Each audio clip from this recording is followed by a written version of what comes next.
It's Coronation Sunday, and Manchester City are 4 times winners of the Premier League on the bounce. That's for the record. My name is Benjamin Nketsia. Greetings to all of you out there watching the show from everywhere around the world. Shout outs to our Togolese, Beninese, Nigerian, and Ivorian neighbors. You guys do well texting into the show. To our brothers down south as well, Uganda, South Africa, Botswana, please let us hear from you on the show, especially the Arsenal fans and the Manchester City fans down there. Let's hear exactly what you have to say with regards to the Premier League season. Here at 97.3 Citi FM and Citi TV, we wrapped up the season. We have it on YouTube, so those of you who didn't catch it live, you can always go to City Sports GH and check out that one. It's about an hour and 30 minutes or a little over that. So a very comprehensive breakdown there of everything that transpired this season. On the other side in Germany, it was coronation for Bayer Leverkusen as well. And yes, they did it. They completed the Bundesliga season unbeaten. In fact, they've become only one of 3 teams in the last 100 years to go unbeaten. Juventus Football Club and Arsenal, the other teams to also achieve this feat. So this is no easy feat. Don't get carried away. It's as big a deal as it comes. Bayern Munich, in all their immortality, never have won the Bundesliga unbeaten before. So that's a big deal. We'll talk some NBA playoffs, and also in Saudi Arabia, Cristiano Ronaldo was not playing football. He was attending Fury versus Usyk. So a lot to break down on the show today. Let's take a quick break. When we come here, or we come back, I'll introduce my guests, and then we'll get today's show going. Welcome back to Scorecard here on Citi TV. The text and WhatsApp lines will be displayed on your screens. My good friends are here. Coach Christopher Nimley, Edwin Kwakofi. Guys, welcome to the show. Thank you, Benjamin. Charlie, it's very good to be here. Yeah, Charlie. It's a bit okay to be here. It's a bit. I don't want to stop. Yeah. I wish we had like one month extra. A couple more. Yeah, I know how it is. It's always really sad when the season is coming to an end. Man. I was like, the season just started yesterday. Like I always say, I really remember that Liverpool-Chelsea. Was it 3-3? Yeah. Opening game of the season. Yeah. It was 1-1. Yeah. I think it was 1-1. 1-1 actually. Yeah. Very feisty game. Very feisty and all that. It was all over the place. So, wow, is this what we are going to be treated to? Yeah. All of a sudden. Season has wrapped up. 9 months is just gone past just like that. Anyway, we'll see how it goes. Anytime you talk about the invincible sides, the unbeaten sides, I remember that 04-05 Chelsea side that lost only one game all season. Mourinho's the team that considered 15 goals. 15 goals. That's ridiculous. He nearly did it. They nearly did it, actually. Because of Anelka. You know how it is. Well, this week, let's get into it because we have a lot to get into today. Let's start off from the local front, and it was tears for 2 of the biggest sides down here. In fact, the biggest teams down here, Accra Hearts of Oak and Kumasi Asante Kotoko, both lost this weekend, so it wasn't very pleasant for them. Accra Hearts of Oak were up against the Adriana Stars. It's a game where they haven't fared well in the past. I mean, typically away from home. At home, you'd expect better. Kumasi Asante Kotoko were up against Brecum Chelsea. So Accra Hearts of Oak losing there. Let's talk about that game first, and then we'll get into the Kotoko game. Coach, let me start to you on the Hearts of Oak game. One long pass in the 10th minute, undoing the entire Hearts of Oak setup, and they never recovered. They had 80 minutes to play. It's a very, very elementary and very kindergarten. First of all, let's go back to how the ball was lost. Here was a player who believed that he's more technically better than Diego Armando Maradona or than Messi. He went past the players, dribbled another one, came back 10 instead of he got a chance to take the ball away from them. He didn't do that. He stopped 10 and went back into the Adriana crowd. Now he got dispossessed. Now when he got dispossessed, that was a transition. The transition then meant that Hearts of Oak, they had 3 centre backs, 3 defenders, all of them on the center line, and you could clearly see that there was nobody pressing the Adriana player who had won the ball off the Hearts of Oak player and was going through the transition. Instead of them to track the run of the only Adriana attacker, eventually the scorer of the goal, you rather saw the 2 of them step. You're already on the center line. Where are you stepping out to? Amazing. Lack of intelligence, lack of proper focus on the part of the Hearts of Oak players. I listened to the head coach where you could clearly see that if he had the chance to speak French, he would have clearly explained himself better. You could see energy level flat. That was what I got from him.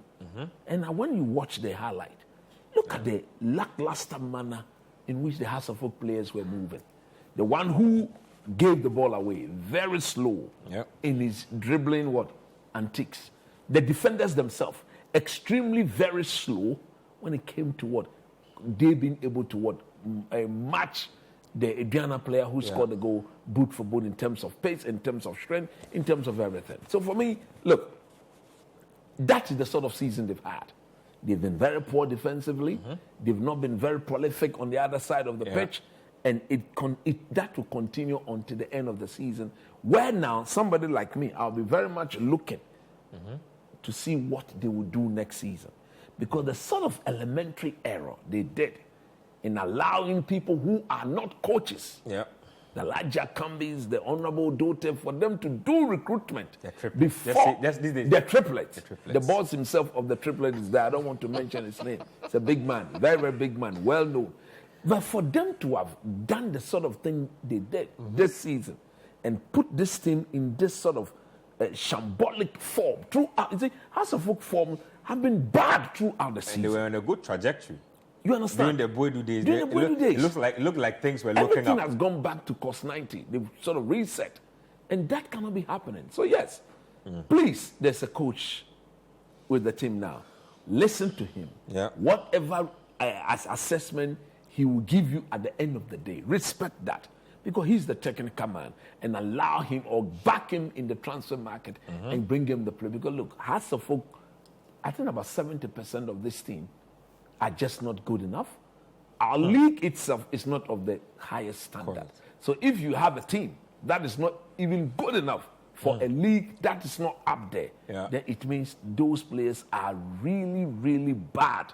And for that matter, let me just stay with you for a bit before I go to Edwin. You talk about the league itself dropping in standards. Let's talk about that for a second before we move it on.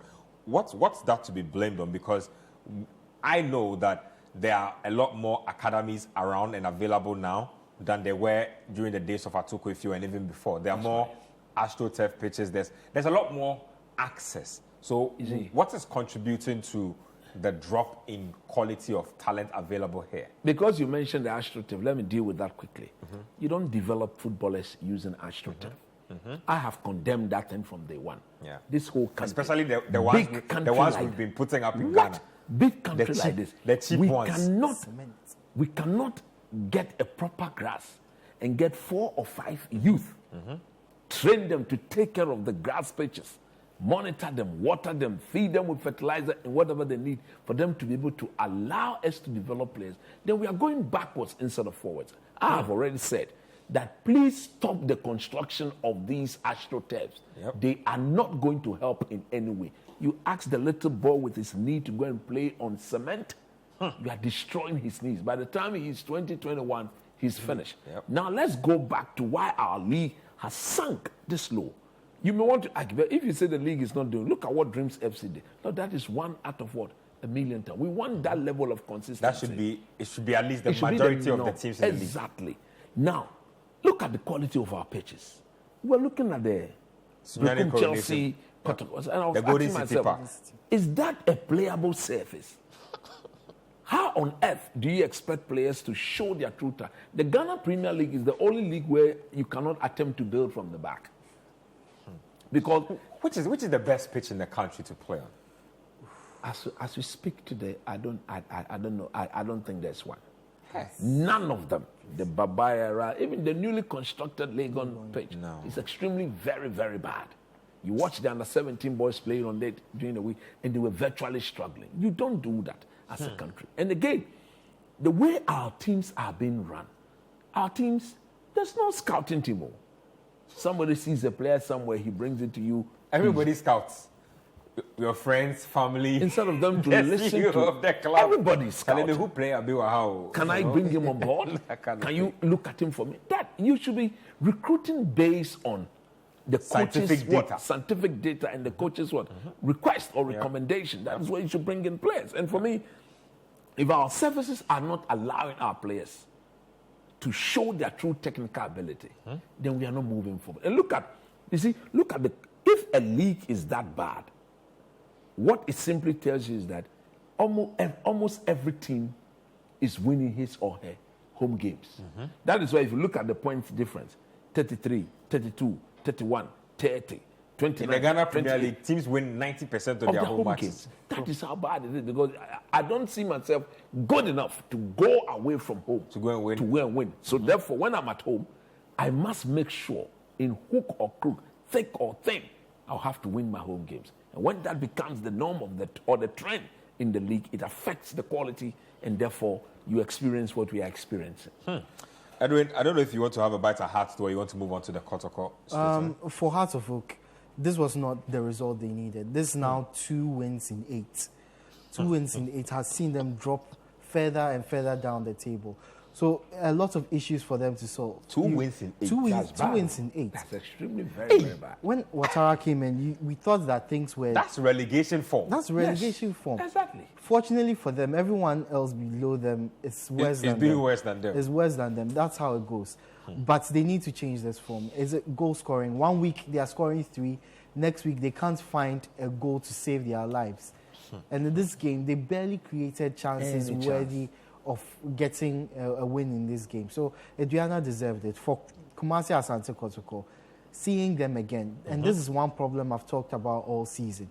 They seem to lose concentration late in games. Yeah, man. Very late in games. It's been a trend, in fact, from the highlights we've just been watching here. When they are put under a little pressure, significant pressure near the end of the game, they crack. Yeah.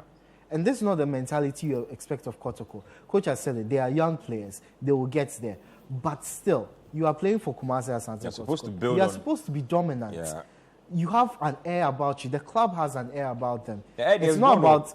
the air is good. You are still Kumasi Asante Kotoko. Yeah. You can't go into games fearing for 70th minute, 80th minute, 90th minute, thinking you'll score. This is 95th minute. Are they saying they couldn't keep Brighton Chelsea out for a few seconds? Clearly. Look, if you look at the goal, the winning goal, that corner, come on, they were all very flat. Yeah. No Kotoko player attacked the ball. The ball was attacked at the near post. At the near post. And you want to ask yourself, who was the leader in there? Yes, they are young boys.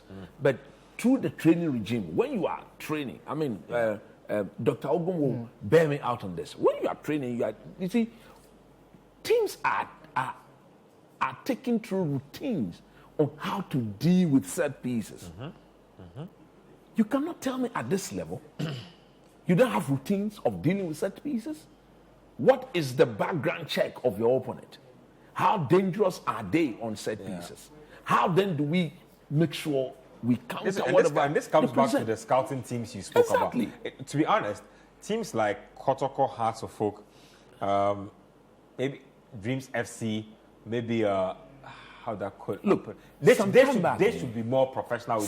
I believe Accra Lions have a scouting team. Some time back, I'm not going to mention the coach because maybe when people see me, some time back, a coach in Ghana in the Premier League, Coach Loco, what he would get me do for him, when he's playing against Edwin today, he will get me watch his next opponent for him that week. So when I'm done, I send him a review. Remember during the Amida's days? Good. How wonderful Amida's they were. yes. Most people didn't see the trick at the time. Because it is very difficult from the resources that our teams have got to send cameramen to go and view your opponent and bring you a detail. Break down the data, watch film. What he will get me do... How do we even get this? What he will get me do is, okay, Chris, I believe in your reportage. When you report, give me a tactical report on the team. I think I can trust that and build my team and prepare them for the game. So you say, okay, his next opponent is Hearts of Oak. So I'll start watching Hearts of Oak 2 weeks ahead of they playing Amidas. I'll report with him the week, and then by the time he goes, there's a comprehensive report, tactical report. He knows what he's dealing with. He has used to prepare the team. And they'll go and they will do the job. But believe you me, Hearts of Oak don't do that. Kotoko don't do that. There's a lot of our teams, they don't do that. If you want to get to the next level, these are the things you need to do. Because after all, you can't even trust the video footages that you are going to get. The various angles that you need to be able to don't watch any film. You can't trust that. In fact, by now, you see, that's what I'm saying. Like, these are the things that genuinely make me sad because, like I'm saying, as things stand now, I should be able to easily go to the Ghana Football Association website, pull up top scorers list, assist numbers, You don't have those interceptions, clean sheets. These are not complex stats. These are basic statistics. Yes. I should be able to pull these up. Not to talk about teams and detailed scouting. I don't even think they have generic scouting. Not to talk about detailed scouting. Detailed scouting will probably even tell you things like, Steven Amankona, maybe he's right-footed. He cannot turn onto his left. So when you are defending him, you always defend him on this side. Push him on this side. Like, when are we even going to get to this level? Yeah, and look, like I'm telling you, I can put my neck on the chopping board. About close to 90% of our teams don't do the simple things that I've just Kotoko were doing some great stuff under Nana Amponsa. It looks like they've thrown it away. They will have to and then the VO analysis and numbers. They've thrown it away. One more point on why our league is struggling, and we don't mention it enough. Maybe we do. Coverage. I'm not talking in terms of the cameras and angle. That's already bad. We've talked about it. I'm talking about viewership. Back when I was younger, free-to-air TV, I used to watch Ghana Premier League. The ABC Premier League, the Kenafama Premier League. I used to watch it. I used to see the players. I knew the teams. Yep. You could name Kotoko starting 11 I could. off the top of your head. I could. If you couldn't name 11, you could name at least 5, 6 household constant names. That, and I was that actually has a folk 64 battalion on top of your head. You just name it. Samuel J. Amankwa Mirku, Jacob Nete, Samuel Tete, Ajumamduya, Ajatete, Chasalute. You just name it. Oh, Charlie. Name it on top of your head. we are done with this season, but it's something for next season. The decision not to give at least GTV a few of the games to show. Yeah. At least is that bad? one game At every least week, one or a game. couple of games games every a week. weekend. True. It was terrible. It helps because to bring the they game are closer to everywhere. the people. They are everywhere. People will get to watch the games wherever they are. Now it's only on one partner, and they will have to purchase a device to go and watch it. That does nothing for the league. We want people to be watching the league. That raises the profile. Yep. Everybody knows the players. They know the teams. They expect games every weekend, and they look forward to them. Yeah. That is how you improve the profile of your league. In fact, and that's also a good point on what we're talking. It ties in with the whole attendance thing that we've been discussing literally all If you season. want to bring back there, the love, there must be a way to that bring is the game to the to people. the people. You don't allow the people yeah. to go chasing the game. After Yeah. all, the commodity in itself is not. I mean, look at that, and go back to that Kotoko Brekum Chelsea game. I was just pointing out to you and Coach that there were some guys standing on top of an uncompleted building, He's watching for free. watching the Golden City Park. I mean, that is for free, but even that's clearly interest. Yes, of course. If things are done properly, I if mean, the man this can guy risk- can probably bring his family in there to come watch some football. So imagine he's there and he's unconsciously Kotoko scores a goal and he's going to jubilate. He's calamity. the dead man right there. No, seriously. And risking their lives. and these are some of the things. I feel like the league, Ghanaians will always be talented at football. Look, there will always be discussions about the depth of talent or the level or quality of talent. But talent will always abound in Ghana. If we had proper pitches to view our football on, if we had proper pitches for our players to play on, I tell you, we are already churning out. We're already churning out more players than any other African country in terms of exporting to Europe. I think tomorrow at 9 or 10 or so at Alisa, Yeah. the CAF licensing Team. they are having like a seminar there. You see, please don't bend the rules to favor anybody.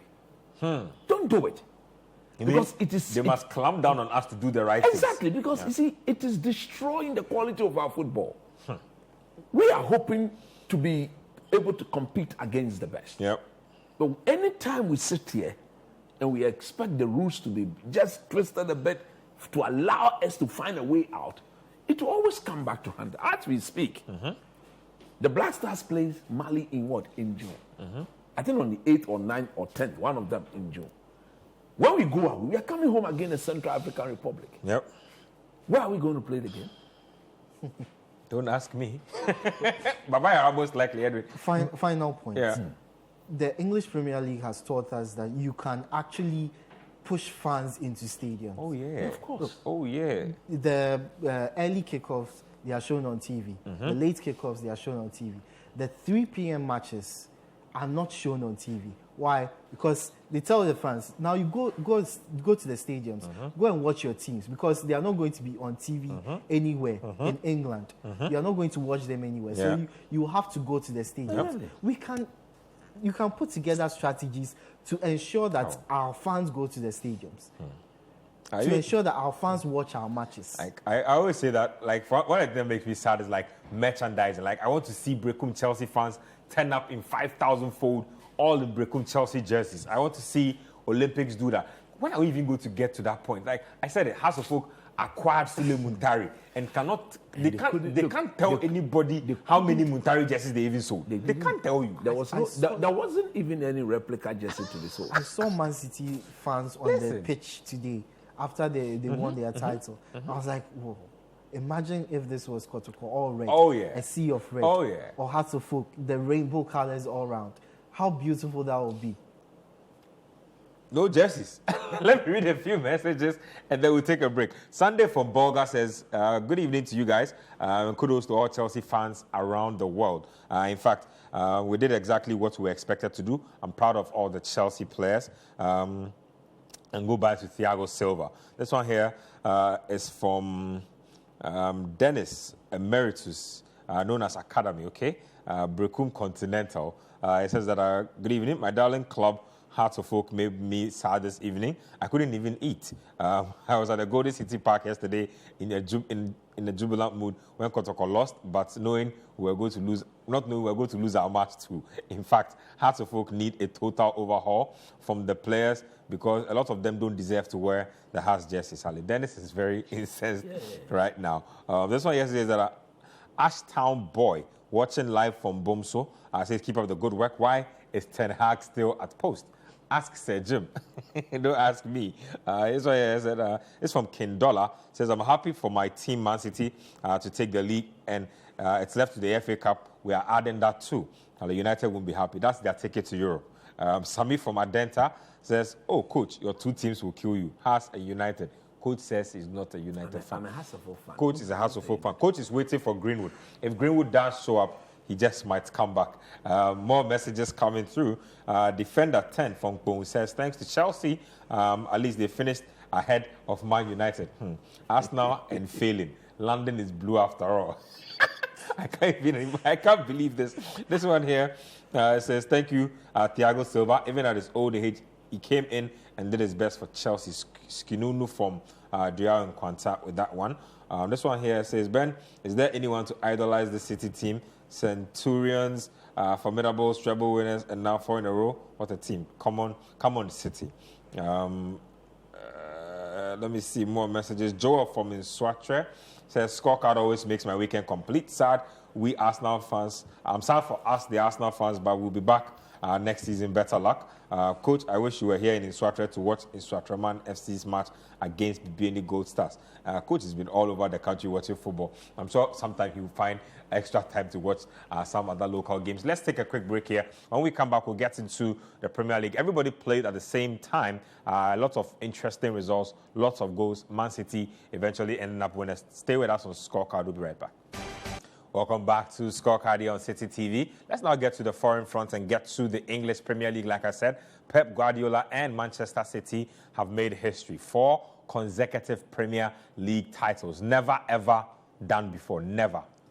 Not your greatest managers have ever touched 4 titles in a row. Jürgen Klopp left with a couple of quotes. He says, people have said a lot of things about Pep. He is the best manager in the world. And Jürgen Klopp says that people should stop saying that Man City have been winning because of the money, because he does not believe that given the City team, anybody is winning 4 titles in a row. Very strong statements there, coming from one of Pep's perhaps stronger rivals, somebody who is beating Pep multiple times. You can say that he's beating Pep multiple times. Let's get to the highlights itself.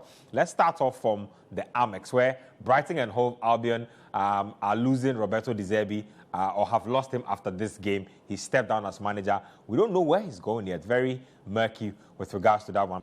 So Brighton and Hove Albion with some really shambolic defending there. Coach, United finishing the season on a high, keeping a clean sheet as well. Very important. If there's an important game ahead of you, you need to put together some form of winning mentality, run, to get your players to believe that they have what it takes to go and compete. It's an FA Cup final that they were playing a week today against Man City. Everybody knows Man City starts as favourite. But one thing that must be made very clear, that is Man United's only path toward European football. So you expect that on the day they will give it their all and they will be ready to compete. You put that aside, we watched the game. Yeah.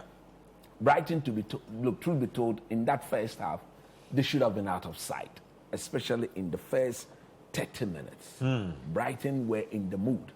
That silky, intact, football. Sort of football, in between the lines, where you are seeing the ball, but you cannot get to the ball. And the movement was absolutely brilliant. You must credit Erik ten Hag. He knew that, so he kept United a bit compact. Even in their compact nature, Brighton were still being able to carve them open. So it became clear that Man United needed a better outlet, because in that first half, Bruno was asked alongside Scott McTominay to play as the false number 9. So they were interchanging themselves as that. Kobe Mainoo and alongside Amrabat. But the moment Amrabat and Mainoo both got booked, then it meant that there had to be some changes in the middle of the park, or else Brighton were going to play through them. So in the second half, he just allowed them to play for the first 8 minutes. Then the substitution started. It was when the substitution was made. I mean, if you're a United fan, you'll be happy to see Lecha play some form of 50 minutes today.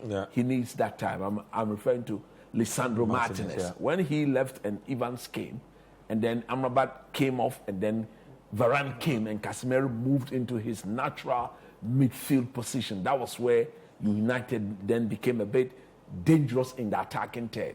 He introduced Rasmus Haaland, who brought a bit more physicality and a proper contest between he and the centre-backs of Brighton. Look, I cannot analyze this game without singling out Amad Diallo. He was absolutely brilliant today. Looks like he's been good ever since they told him He into gets the on action. the ball alongside Garnacho, and the two of them had that belief. And just before the substitution, you could see Erik ten Hag speaking to him. I'm sure the message was clear. I need to save you for the FA Cup final. Clearly, he's earned the right to start that final. Don't forget, he contributed immensely in getting United to that final. Remember the goal he scored against Liverpool. Yep. And per the way he's playing of late, his last 3 games, the coach would be so unwise not to give him a starting berth ahead of Anthony and Marcus Rashford. So I expect that Man United should go into that game against Man City. Garnacho on one side, and then Amad Diallo on the other side. But it was a good win, very solid win. Andre Onana distribution, very, very superb. You see, with time, he's becoming used to the English game. Like I've always told you, he's one goalkeeper, I have no doubt whatsoever. Will come very, very good. And once you United are able to ship Maguire, ship Evans, ship Varane, ship Wan-Bissaka, ship... That's the shipping of the whole team. Of course! Ship Eriksen, ship Casemiro, ship whoever we need to ship Martial, ship Martial. The guy has named like 9 players from the top of his head. But if you want to get to the next level, Man City have set the standard. This current crop of players. But doesn't that destabilize the chemistry of a team? Trying to inculcate close to 7, 8 players. I listened. Chelsea inculcated how many? 15, 14, 15. That's why they struggled. That's what they struggled. In their case, they got rid of almost everybody. It was a completely new team. The only player they thought could help was Reece James, and then he too got injured. But if you look at this Manchester United team, look. They have foundation pieces in there. There's a foundation piece. I think my last point had to do with Wayne Rooney. When you have a legend, a proper legend, the topmost goal scorer in the team's history, say, any player who has been in this team for more than 5 years should be shipped out, apart from Bruno Fernandes. He said, build the team around Bruno Fernandes and clear all the... Then he was asked, what about Maguire? Come on, he's not good enough to compete with City. What about, come on, he's not good enough to do that. Come on, he's not... You see, and boy. Rooney has earned the right to speak. No, he has. Like that, when it comes to Manchester United. He was asked about Marcus Rashford. Yeah, we all want him to do well, but he's no longer a kid. Inconsistency. Too many times. Gotta go. Ship him out. Interesting. Edwin, talk to me about De Zerbi. So, Underwhelming this season with Brighton. A lot of the reports mid-season were that he was going to leave, and then he was not going to leave because they didn't do too well. Now we are hearing that he's stepping down. Do you have any idea where you think he might be heading? Look, my initial thought was buying, and then buying came out and said that they weren't going to get him. There have been reports that he had talks with Bayern earlier in the season when it was confirmed Tuchel was leaving, but they couldn't reach an agreement, as Bayern are struggling to do with a number of coaches as well. So my next thought would be Manchester United, but coach doesn't want to hear it. Eric Ten Hag. No. In fact, I don't think Ten Hag is He's not getting. Now, look at what. Just a quick one. Ten Hag is not getting the sack. No, he's not. He stays in the If position. United were sacking Ten Hag, they would have sacked He's him already. gone, and the message would have been clear. And I think that for De Zerbi, if you sack Ten Hag and go and bring De Zerbi, I think you would have gone back 3-4 years. Yeah? Yes. How so? No, but what pedigree has he got to move into that Manchester United job? He's not won anything. He's not won anything. He's not even been there yet. He's not. So I think for De Zerbi, maybe he may end up going to Juventus or somewhere he wants Juventus to go back is a solid, because he's Italian too. Yeah. Possible. Well, but in any case, whichever team he goes to, they are getting a good manager. My thought was that in the middle of the season, as you said, his head was turned. There were so many options available. There was Bayern, there was even Barcelona before they returned to Xavi. Yeah. There was, of course, Man United, which was very strong at the time because there were reports that Ten Hag Could he was be going to Barcelona? Because Xavi is going. It's possible.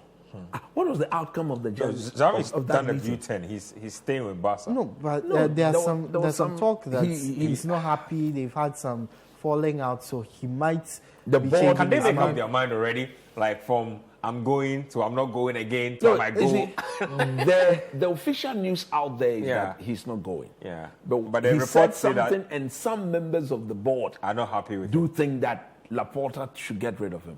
But Laporta, too, if you look at the bigger picture, Yeah. where Barcelona is at the moment, Yeah. Xavi is the only Laporta manager that loves will Xavi, man, understand, right from his of course, playing that days will till now. understand the dynamics of the team and where the current financial Yeah. position of the team. He can cope. Very with that. few outside managers can Well, actually accept handle So that kind the of situation. 10 heads definitely affected him, definitely affected his team. Yeah. I thought he would leave at the end of the season, and he knew he would leave at the end of the season. So I was surprised when he said that he was looking at staying. This news doesn't surprise me at all, the fact that he's leaving the club.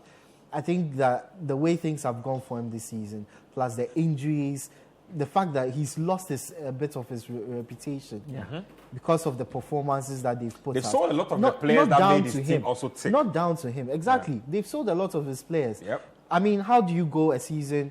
You have McAllister, you have Caicedo, and then before that you have Marco Correa. Yeah.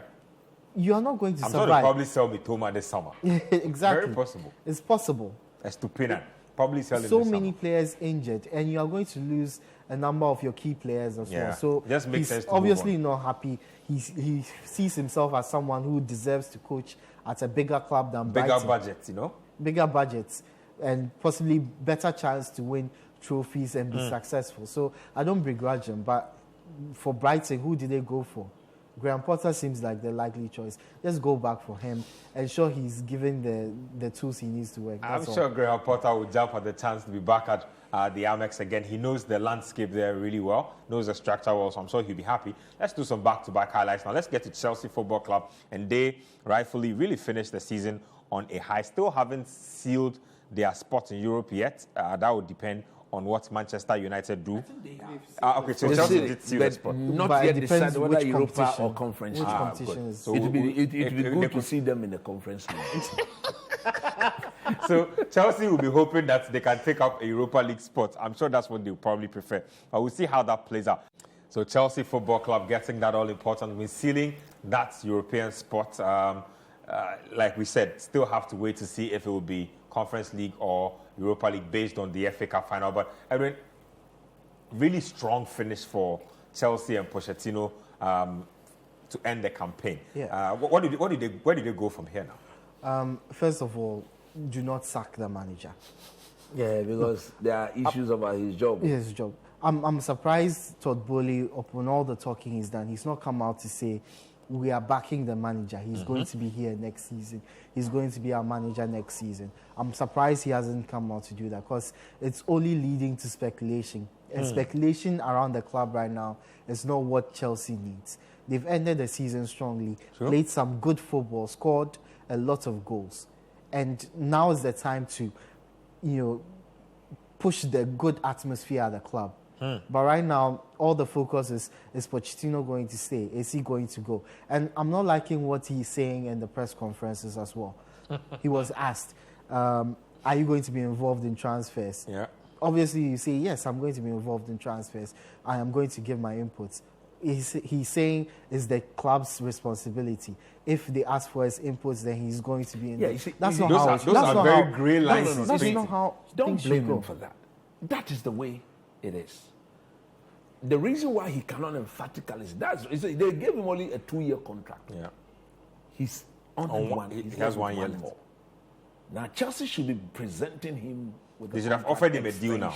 A deal now if they really want him to stay. Secondly, but the way things are done, the Chelsea system now means that the players are bought for the manager to go and use. And I'm told that he's not happy. He's also said that to extend the contract, then he needs there more must be control clauses in the contract that allows him to have a huge say on as to which players are coming and going. Todd Bowley is refusing to do that. So if the manager says he's that bidding 65 million for some Brazilian wonder kid, only he and his backroom staff have watched. Look at that. Continue. No, my opinion is that we've seen signs from this Chelsea team. Signs that when the players come back, signs that when he has a full squad, Chelsea play some really good football. Even when they don't, they have options on the bench they can bring in to change the game. So why would you want to derail this project again at this stage when it has already been derailed a couple of times? It's not the right message sent to the players, not the right message sent to the fans. There's been promises that you intend to do things differently than what was done in Roman's era. You can't start by doing the same things, sacking the manager anytime there are a few bad results, anytime the fans are unhappy. If you have a plan, stick to it for as long as possible. If it's terrible, it's going terribly, then you make changes. At this moment, can you tell me Chelsea's season is going terribly? Nope. Reached a cup final, reached the semi-finals of the other cup final, probably should have reached the final. I've said my thoughts on that, and have played City from a position where no one expected them to. They were mid-table. They were 13th at a point in the season. Everyone was joking. Chelsea are going to be relegated. It didn't turn out that way. Chelsea are up in 6th, above Newcastle, who everybody was praising, above Manchester United. So there are signs that this club will come good. But make the right inputs into the club. Back the manager. Give him the tools he needs. Like a striker, a proper striker, experienced striker who will get the goals, who can deliver 20 to 30 goals a season. And I'm not talking about you've had luck in Cole Palmer and him getting that number of goals. But no one expected him to get Nobody expects him to even replicate those numbers next season. No one does. You need him in a creative position where he can feed people and maybe feed off the scraps and get you goals. But Chelsea have ended the season well. 5 game wins in a row. They're 1 win in 15. That is actually really good form, top 4 form. Yeah. And the jokes are, if you extended the season a little bit, Chelsea will be contesting for the title.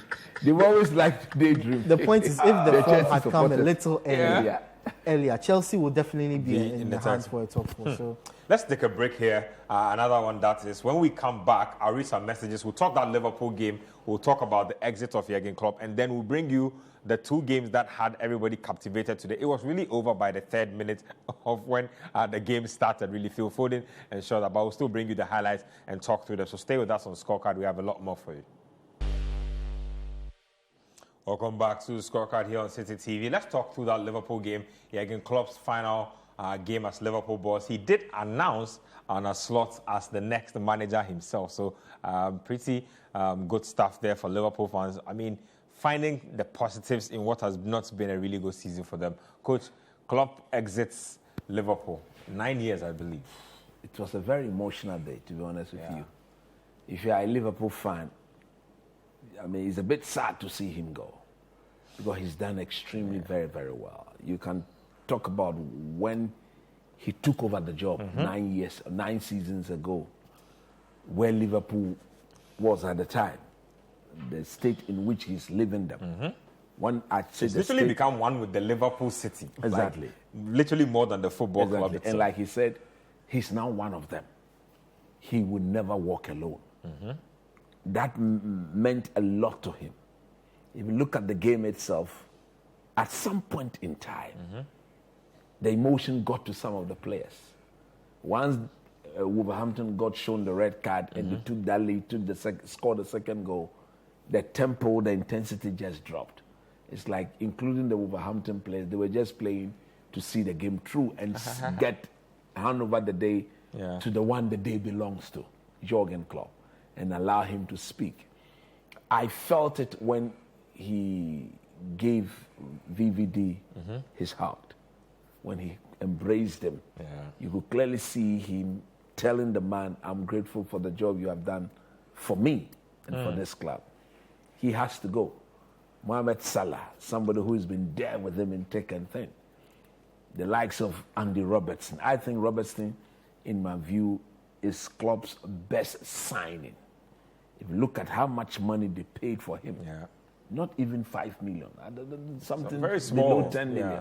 I've forgotten the actual amount. And the sort of football that Robertson has played under this manager, he will be one of those players who, in my view, will be very, Trent was promoted from the academy by Klopp as well. So he's done so well as a manager, or he's left Liverpool in a better state than he came to meet it. That nobody can deny. And for me, if you listen to him speak, the fact that he could say that Pep Guardiola should be acknowledged as the best manager in the game. He says Pep is the best manager. Look, that, in my view, is perfect honesty. And then a man who understands that there's levels to these things. There's levels to coaching. He's beaten Pep more times than any other manager. But yesterday he said, look, he is the best. In fact, he's beaten Pep more than Pep has beaten him. That's what I'm saying. And he said Pep is the best because for him to have said that simply meant that Pep always brings the best out of him. He does. And as true competitors, if you believe in healthy competition, the one that brings the best out of you is the one you should always acknowledge. When you listen to Cristiano Ronaldo, he said he acknowledges Messi's dominance. But Messi and himself have shared the podium for more than 15 years. The world may not even get such a competition again, ever. But we are most grateful I am very grateful to Jürgen Klopp that he came, graced the EPL, and gave all of us proper moments. Gegenpressing, high metallic sort of football. And under him, I saw a Liverpool team that I really never wanted to see play against my Manchester United team. Those days. I like those days. Yeah, those days. The Bobby Firmino, the Mohamed Salah, the Mane, those three guys. That is where I have a bit more of a disappointment. I think those guys, they should have won more. They should have at least given him 2 or 3 league titles before he should have left. And on 2 of such occasions, you and I know he bottled it. But I salute him, and I can, wherever he's going next, I would prefer. I'm actually very eager to see where he lands. I would prefer he stay away from the game for about a year. Yeah. Because look, when you watch him, we're talking about it. He's aged. No, not aged. He's fatigued. I mean, his age is still good. Yeah. He's fatigued, and he needs to go back, rest with his family, have some good time with the family, and then re-energize the battery and come very few managers coach 9 years on the bounce and don't get fired or don't take any kind of break in between. I suspect that for every good German manager or for every excellent German manager, his next job will be the Bayern Munich job. And then, because every good manager, every good footballer, every excellent Bayern German will definitely footballer, make especially now that his job every excellent German footballer will have to play for Bayern Munich. Every Thomas good German, Tuchel will be looking over his shoulder right excellent now. German coach will have to coach Bayern Munich. So I'm suspecting that his next job would be that of Bayern Munich, or The if German national team. Barcelona can put themselves into, if he's going to stay with club football, is either Bayern or Barcelona. That's a very spicy suggestion you're Barcelona making there. should be looking at him. If they can put their house together, finish the Camp Nou, and bring a bit more vibe. He's the manager you want to That pull kind on of board euphoria and will then be spark everybody. Klopp will light up Catalonia. I tell you that for a fact. Simple. Quick thoughts on the legacy of Klopp. He's already said that he's not managing again in the Premier League because he's done. He's bonded with Liverpool He's too bonded hard with to- Liverpool and the City. He's not coming back to the Premier League. That's right. He actually even mentioned that this might be it. He might not come back to coaching. I don't think so, but those were his words. He said that might actually That would be be it. so disappointing for some of us. Very disappointing for how talented he is. I think we will see him again, maybe German national team. That's my first choice. Yeah. We've talked about Klopp's flaws. Should he have won more titles? Yes, absolutely. Has he bottled a few? Yes, he has. But the fact that he managed to get this Liverpool side, this dead Liverpool side, really. They were dead. They were dead. You should have seen the players they had before he arrived. And get them to compete with Manchester City. Ricky and Lambert that- and things. And and that was bad, man. Yeah. Charlie, you don't want to go back to the kind of team Klopp came to inherit. It was so bad. To get them competitive and with Manchester City under Pep Guardiola, I think that sums up how good of a manager he is. As he said, the signings he made, Sadio Mane, bringing in Mo Salah, bringing in Andy Robertson, Van Dijk. He basically built a new spine for Liverpool, built a new team for Liverpool to ensure that they were competitive enough to take on the might of Man City, who had two players in each position. Yep. And he managed to do that consecutively for about 4 or 5 Made years. 3 Champions League finals. 4 or 5 years. I am of the opinion that you take this Man City under Pep Guardiola over the last 4 or 5 years, take them out of the Premier League, put them in any league in Europe, they dominate and probably win 6 they in a win row. every 6 in a row. To be able to break that monopoly in England and actually give them a fight, maybe not this season, but give them a fight. He deserves more credit for that. He deserves a lot of credit, and I think the Premier League has suffered a really big loss with him. Big blow. I still really haven't fully processed it yet, but like I'm saying, I don't know. I think it will be very weird just seeing somebody different in that Liverpool dugout, like somebody else issuing tactical instructions. It just Mr. Slot. It just won't seem right. He'll be slaughtering people. Papa Sako Part 2. That man again. The jury will be out on him. Anyway, hopefully he can ride out the storm and stabilize the Liverpool ship. Let's get to the 2 most pivotal games of the round. So Arsenal were at home when they took on Everton Football Club. Manchester City were at the Etihad up against West Ham. So Kudus getting what would be nothing but a consolation goal. Brilliant goal nonetheless. He's had a really good campaign. I think 18 goals, all competitions for West Ham, to go with about 9 assists to his name. Storm of a season, really. You see, if you have your destiny in your own hands, this is how you go about your job. Oh. You see, everything is clear. You know what you have to do. You step out there. You do your job. You don't care about what anybody does or what anybody says.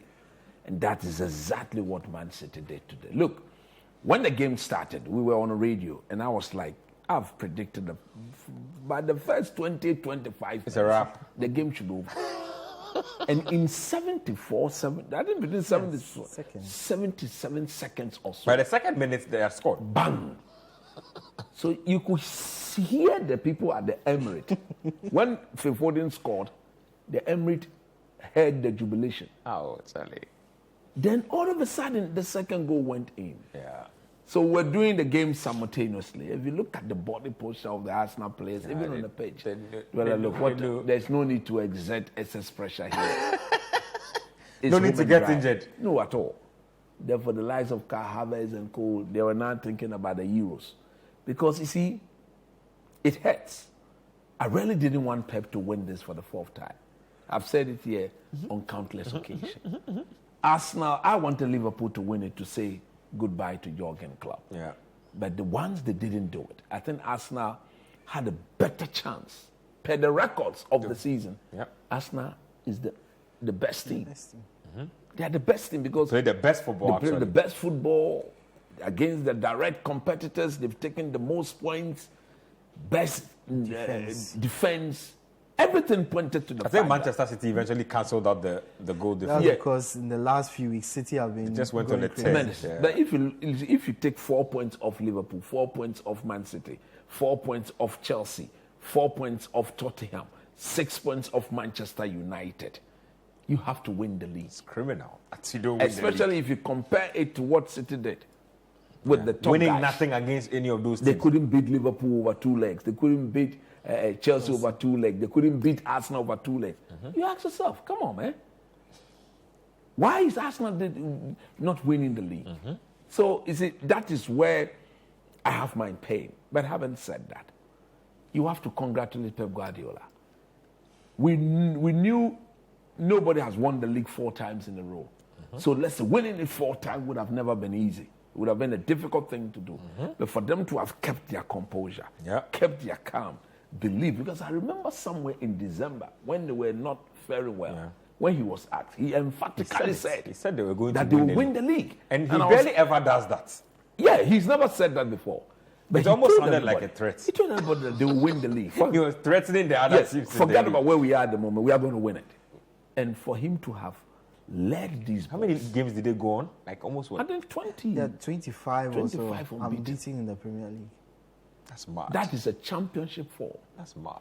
Congratulations. Rodri has now gone 74 games unbeaten. In open play. It's the biggest, it's the longest ever unbeaten record since For a professional single player. football started recording statistics. Wow. 74 No matches wonder unbeaten. when you take him out of that team, they tend to They look lose very games for vulnerable. him. And that's fine. He's probably been one of City's best players this season. But Phil Foden, Yeah. we've got to talk about Phil Boy, Foden. oh boy. He stepped up when Manchester needed him to. When Kevin De Bruyne went out for an injury, everyone was wondering where would the creativity come from? Where would the goals come from? Phil Foden stepped in and scored and created and was a menace for opposition.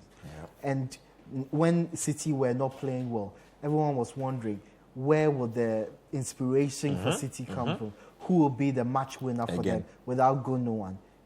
Phil Foden stepped up. Been there every step of the way. In games where City were struggling for a goal. I remember that Brentford match away from home. Yeah.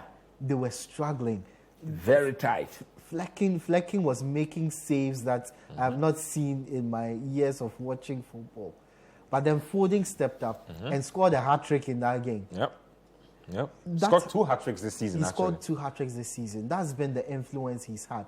And in this game, he stepped up yet again for Manchester City as the match winner.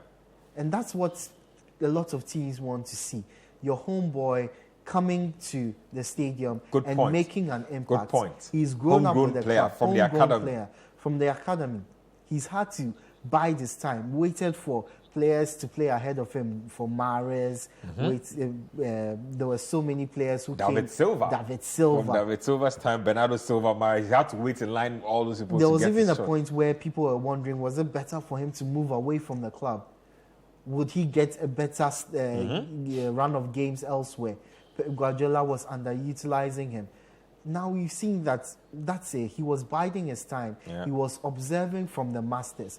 He was picking lessons from David Silva, picking lessons from Sergio Aguero, picking lessons from Bernardo Silva, from Kevin De Bruyne. And now he's put them all together to become a really good player, a star player for Manchester City this season. And I think he deserves the awards that are coming his way. He's already won Premier League Player of the Year. PFA definitely going to come his way as well. I want to wait and see how Gary Southgate will use him at the Euro. Very important. Very important. Let's get to the Bundesliga now. Bayern Munich finished third in the Bundesliga. They lost to Hoffenheim this weekend. Bayer Leverkusen, though, finished the season unbeaten, beating Augsburg by 2-1. So Xabi Alonso and Bayer Leverkusen getting crowned champions there. Like I said, the biggest shock is that Bayern didn't even finish second. But Stuttgart pipping them to that second spot, finishing with 73 points. Bayern finished with 72 points. Let's go to some boxing in Saudi Arabia to wrap it up. Let's check out that fight between Tyson Fury and Alexander Usyk. Usyk won this game by decision. So Alexander Usyk first accounting for Anthony Joshua. Now he has accounted for Tyson Fury as well. Let me just take quick thoughts on this one before we go. Coach, first of all. I think it was a shocking result. But he deserves every bit of it. You see, these British boxers, apart from Lennox Lewis, even he himself at times, when they are on top, they think they are the best in the world. True. They tend to misbehave. Yep. How can you be fighting a unification bout, undisputed bout, and you are joking, laughing? The man is slapping the hell out of you, and you are punching the hell out of you, and you are joking, you are slapping. What sort of life is that? Yeah, he looked like he was serious. Fury has himself to blame, without a doubt. Yeah. If he was to stay focused like we saw him against Wilder, he wins this with some form of dominance.